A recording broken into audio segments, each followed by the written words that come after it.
ഞങ്ങൾ 2-3 സ്ഥലത്ത് റേറ്റ് ചോദിച്ച സമയത്ത് ഇവിടെയാണ് കമ്പാരിറ്റീവ്ലി നോക്കുമ്പോൾ കുറവുള്ളത്. പൊതുവേ പാളയത്ത് വില കുറവാണെന്നാണ് പറയുന്നത്. അതായിരിക്കോ പാളയത്ത്? അറിയില്ല, ഇത്തവണ പൂവിന് പൊതുവേ റേറ്റ് കൂടുതലാണ് തോന്നുന്നുണ്ട്. മത്സരത്തിന് വേണ്ടി നോക്കുമ്പോൾ കഴിഞ്ഞ പ്രാവശ്യമൊക്കെ ഒരു 1500 ആ റേഞ്ചിൽ നോക്കുന്ന സമയത്ത് ഈ ഇതിലേക്ക് വന്നപ്പോൾ 2000 ആ റേഞ്ചിലേക്ക് പൊതുവേ കൂടിയ പോലെ തോന്നുന്നുണ്ട്. നിങ്ങൾ മത്സരത്തിന് പൂ വാങ്ങാൻ വേണ്ടി എത്ര ബജറ്റാണ്? ഞങ്ങളൊരു 2K ആ റേഞ്ചിൽ. കേരളത്തിലെ ഏറ്റവും നല്ല മാർക്കറ്റ് കോഴിക്കോടാണ് പൂവിൻ്റെ. പൂവിന് വില കൂടിയിട്ടുണ്ടോ കഴിഞ്ഞ വർഷത്തൊക്കെ വെച്ച്? വില കൂടാൻ കാരണം വില കൂടിയിട്ടുണ്ട്. വില കൂടാൻ കാരണം കർണാടകയിൽ ഒരു വരലക്ഷ്മി പൂജ എന്ന് പറഞ്ഞ മഹോത്സവം ഉണ്ട് അവിടെ. അത് വന്നാൽ അവിടുത്തെ ആൾക്കാർക്ക് തന്നെ പൂവ് വേണം. അപ്പോൾ നമുക്ക് ഇങ്ങോട്ട് കയറ്റുമ്പോൾ അവർ ഭയങ്കര റേറ്റ് ഇട്ടത് തരും. ഓണവിപണി പതിവ് പോലെ തന്നെ കോഴിക്കോട്ട് വലിയ സജീവമാണ്.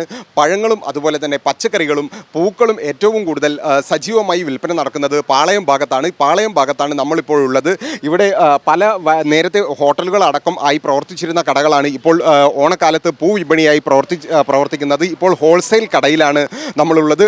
കോഴിക്കോട് ജില്ലയുടെ തന്നെ വിവിധ ഭാഗങ്ങളിലേക്ക് പൂക്കൾ എത്തിക്കുന്നത് ഇവിടെ നിന്നാണ്. ഗുണ്ടൽപേട്ടയിൽ നിന്നാണ് ഇവിടേക്ക് പൂക്കൾ എത്തിക്കുന്നത്. ലോഡ് കണക്കിന് പൂക്കളാണ് നേരത്തെ തന്നെ സ്റ്റോക്ക് ചെയ്തിരിക്കുന്നത്. അതിനാൽ തന്നെ അവസാന ഘട്ടത്തിൽ ജില്ലയുടെ പല ഭാഗത്തിലേക്കുമുള്ള പൂക്കൾ ഇവിടെ നിന്ന് വിതരണം ചെയ്തുകൊണ്ടിരിക്കുകയാണ്. പൂക്കൾ വാങ്ങാൻ വേണ്ടി നല്ല ആളുകൾ എത്തുന്നുണ്ടോ? എത്തുന്നുണ്ട്. ജില്ലേന്റെ പല ഭാഗത്തേക്ക് പല ഭാഗത്തും കുറെ ആൾക്കാർ വരുന്നുണ്ട്. നേരത്തെ സ്റ്റോക്ക് ചെയ്തോ? നേരത്തെ സ്റ്റോക്ക് ചെയ്തു. അപ്പോൾ നമുക്ക് ഈ കടയുടെ ഉടമ തന്നെ ഇവിടെയുണ്ട്. എങ്ങനെയാണ് ചേട്ടാ, നല്ല സ്റ്റോക്ക് നേരത്തെ ചെയ്തിരുന്നോ? സ്റ്റോക്ക് ചെയ്യും. അത് ഡെയിലി വരും, ദിവസം വരും. ഡെയിലി എത്ര ലോഡ് വരും? ഒരു ലോഡ് 2 ലോഡൊക്കെ വരും. അത് 3 സംസ്ഥാനത്ത് നിന്ന് വരുന്നത്. കർണാടക, തമിഴ്നാട്, 2 സംസ്ഥാനങ്ങളിൽ നിന്ന് വരുന്നത്. മുൻ വർഷങ്ങളൊക്കെ മാതിരി പൂക്കൾ നല്ലോണം ആളുകൾ വാങ്ങുന്നുണ്ടോ? എങ്ങനെയാണ് പൂവിൻ്റെ ഒരു വിപണനം? കഴിഞ്ഞ വർഷത്തേക്ക് അപേക്ഷിച്ച് നോക്കുമ്പോൾ ഈ വർഷം ആൾക്കാർ മേടിക്കുന്നുണ്ട്. കാരണം ഈ പ്രാവശ്യം എല്ലാ ഗവൺമെൻറ് സ്ഥാപനങ്ങളിലും നമ്മുടെ ഓണാഘോഷം ഉണ്ടായിട്ടുണ്ട്. പൊതുവിൽ വിപണിയിൽ നല്ലോണം പണം ഇറങ്ങിയിട്ടുണ്ട്. അതിൻ്റെ ഒരു കൊഴുപ്പ് മൊത്തത്തിലുണ്ടോ? ആളുകൾ പൂ വാങ്ങി അതുപോലെ ആഘോഷ പൊലിമുണ്ടോ? അതുണ്ട്, ആഘോഷമുണ്ട്. അപ്പം നല്ല രീതിയിൽ വിപണനം നടക്കുന്നുണ്ട്. കുഴപ്പമില്ല. കേരളത്തിലെ ഏറ്റവും നല്ല മാർക്കറ്റ് കോഴിക്കോടാണ് പൂവിൻ്റെ. പൂവിന് വില കൂടിയിട്ടുണ്ടോ കഴിഞ്ഞ വർഷത്തൊക്കെ വെച്ച്? വില കൂടാൻ കാരണം വില കൂടിയിട്ടുണ്ട്. വില കൂടാൻ കാരണം കർണാടകയിൽ ഒരു വരലക്ഷ്മി പൂജ എന്ന് പറഞ്ഞ മഹോത്സവം ഉണ്ട് അവിടെ. അത് വന്നാൽ അവിടുത്തെ ആൾക്കാർക്ക് തന്നെ പൂവ് വേണം. അപ്പോൾ നമുക്ക് ഇങ്ങോട്ട് കയറ്റുമ്പോൾ അവർ ഭയങ്കര റേറ്റ് ഇട്ടത് തരും. കേരളത്തിൽ പല ഭാഗത്തും ചെറിയ തോതിൽ പൂക്കൃഷിയൊക്കെ നടക്കുന്നുണ്ട്. അത് നിങ്ങളെ വിപണിനെയൊക്കെ എങ്ങനെ ബാധിക്കുന്നു? ഇല്ല, അത് ഈ ഓറഞ്ച്, മഞ്ഞ, ബാക്കിയുള്ള സാധനങ്ങൾ അവരിവിടെ വന്ന് മേടിക്കുന്നു. അതായത് ചെറിയ പൂക്കൾ മാത്രമേ ഉള്ളൂ? അതാ അവിടെ ഇങ്ങനത്തെ ഈ ഓറഞ്ച്, മഞ്ഞ ആ സാധനം ഉണ്ടാക്കുള്ളൂ കേരളത്തിൽ. ഇതിനൊക്കെ എങ്ങനെ ഹോൾസെയിൽ റേറ്റ് എങ്ങനെയൊക്കെ? ഇപ്പം അത് ദിവസം മാർക്കറ്റാണ്. ഇന്നത്തെ വിലയാണ് നാളത്തെ വില നാളെ, അങ്ങനെയാണ്. അതായത് പൂ വിപണിയിൽ ചാഞ്ചാട്ടമാണ് ഉള്ളത്. ഓരോ ദിവസവും വിലയിൽ പച്ചക്കറി വിലയിലൊക്കെ വരുന്ന പോലെ തന്നെ ഓരോ ദിവസവും മാറ്റങ്ങൾ വന്നുകൊണ്ടിരിക്കുന്നുണ്ട്. എന്തായാലും കഴിഞ്ഞ വർഷത്തെ കാര്യങ്ങളൊക്കെ വെച്ച് നോക്കുമ്പോൾ വലിയ തോതിൽ ആളുകൾ പൂ വാങ്ങാൻ വേണ്ടി എത്തുന്നുണ്ട്. വിപണിയിൽ നല്ല രീതിയിൽ പണം ഇറങ്ങിയിട്ടുണ്ട്. അതിനാൽ തന്നെ നല്ലോണം ആഘോഷ പൊലിമയോടുകൂടി തന്നെ ആളുകൾ ഓണത്തെ വരവേൽക്കുന്നുണ്ട്. ആ തരത്തിലുള്ള ഒരു ആഘോഷ പൊലിമ തന്നെ നമുക്കിവിടെ കാണാൻ കഴിയും. എന്താ ഓണത്തിന് മത്സരമുണ്ടോ? മത്സരമുണ്ട്. കുറേ പൂ വാങ്ങുന്നുണ്ടോ? കുറച്ചൊക്കെ. പൂവിന് വലിയ വിലക്കയറ്റുണ്ടോ? അറിയൂല, നമുക്കൊരു ചെയ്തരാ പറഞ്ഞിക്ക്. കുഴപ്പമില്ല.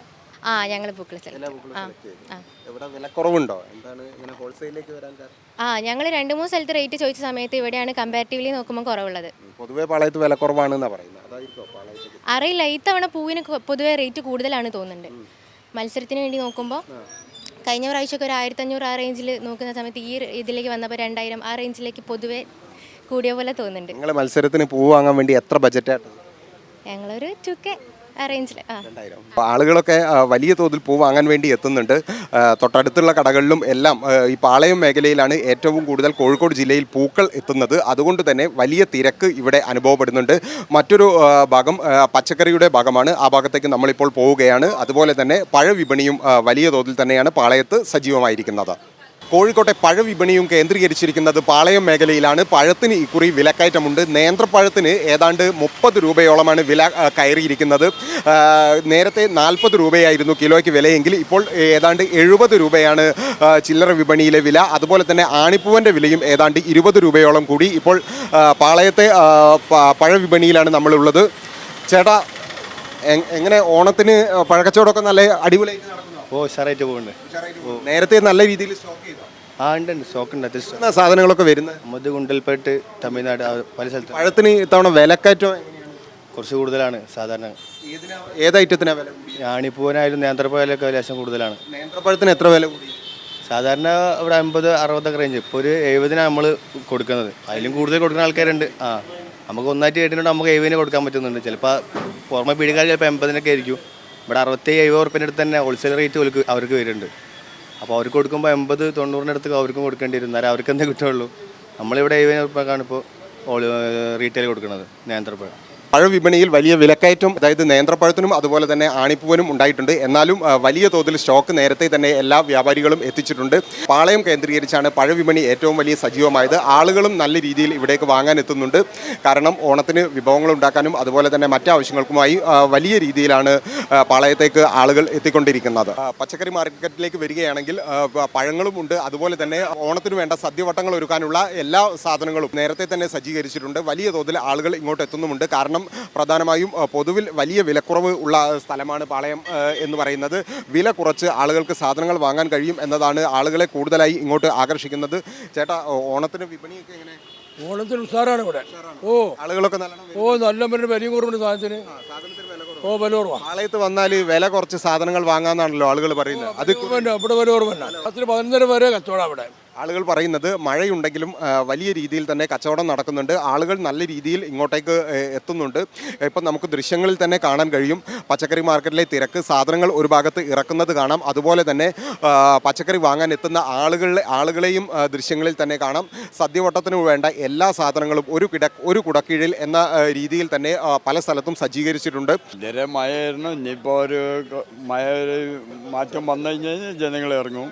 പിന്നെ ജനങ്ങളെ കയ്യിൽ ഇപ്പോൾ പെൻഷൻ കിട്ടിയോ ഇല്ലെന്നൊന്നും അറിയില്ല. പെൻഷൻ കിട്ടിക്കഴിഞ്ഞാൽ തെരുവുകളിൽ പണം ഒഴുകും. നല്ല കച്ചവടമാവും. തീർച്ചയായിട്ടും 10 കൊല്ലം നല്ലൊരു കച്ചവടങ്ങൾ നടന്നിട്ടുണ്ട്. സാധനങ്ങളൊക്കെ റെഡിയാണ്. സാധനങ്ങൾ റെഡിയാണ്. ജനങ്ങൾ പണമായിട്ട് വന്നാൽ മതി. നല്ല രീതിയിൽ തന്നെ കച്ചവടം നടക്കുന്നു എന്നാണ് ആളുകൾ പറയുന്നത്. ഇതേപോലെ തന്നെ ഇവിടെ നമുക്ക് ദൃശ്യങ്ങളിൽ കാണാനാവും. വീട്ടമ്മമാരടക്കമുള്ള ആളുകൾ പാളയത്തേക്ക് എത്തുകയും അതുപോലെ തന്നെ മിഠായി തെരുവിലൊക്കെ പോയി വസ്ത്രങ്ങൾ വാങ്ങി വരികയും പിന്നീട് അതിനു പിന്നാലെ പാളയത്തേക്ക് എത്തി പച്ചക്കറിയും വാങ്ങി നാട്ടിലേക്ക് മടങ്ങുന്ന സ്ഥിതിയാണുള്ളത്. ഓണത്തിൻ്റെ ഏറ്റവും പ്രധാനപ്പെട്ട കാര്യം ഓണസദ്യ ഒരുക്കുക എന്നതാണ്. ഓണസദ്യക്ക് വേണ്ട എല്ലാ വിഭവങ്ങളുമാണ്, പച്ചക്കറി വിഭവങ്ങളുമാണ് ഇവിടെ സജ്ജീകരിച്ചിരിക്കുന്നത്. ചേട്ടാ എങ്ങനെയാണ് വിലയൊക്കെ എങ്ങനെയാണ്? പച്ചക്കറി വരുന്നതിനനുസരിച്ച് വില കുറവുണ്ടാവും, വില കൂടും ചെയ്യും, വില കുറവുണ്ടാവും. അങ്ങനെ ഉണ്ടാവുക. വില കുറഞ്ഞും കൂടിയും കൂടും. പച്ചക്കറി ആവശ്യക്കാരില്ലെങ്കിൽ വലിച്ചെറിയണം, പൈസ നഷ്ടം വരും. പാടിക്കഴിഞ്ഞാൽ ആളെടുക്കൂല. വിറ്റ് കഴിഞ്ഞാൽ പൈസ പോയി. ഇത് നിലവാരമില്ല. പഞ്ചാരക്ക് ഭയങ്കര വിലയില്ല. ഇപ്പോൾ പഞ്ചാര എന്താ വിൽക്കണത്? 67 ലക്ഷം റുപ്യയായി പഞ്ചാരക്ക്. പച്ചക്കറിക്ക് വിൽക്കാനുണ്ടാവില്ലല്ലോ. പച്ചക്കറി ആവശ്യം കഴിഞ്ഞാൽ പിന്നെ ആളുണ്ടാവില്ല വാങ്ങാൻ. പിന്നെ കായ് പോവും കച്ചവടം. പലചരക്ക് വെച്ച് നോക്കുമ്പോൾ പച്ചക്കറിക്ക് വലിയ വിലക്കയറ്റമില്ല എന്നാണ് പറയുന്നത്. അത് നമുക്ക് തന്നെ വിപണികളിൽ നിന്ന് കൃത്യമായി ദൃശ്യമാകുന്നുണ്ട്. വലിയ വിലക്കയറ്റം ഇവിടെ ഇല്ല. എന്നാലും ആളുകൾ വലിയ തോതിൽ എത്തുന്നുണ്ട്. ഷബീർ കല്ലിനൊപ്പം KT വിബീഷ്, മീഡിയ 1 കോഴിക്കോട്.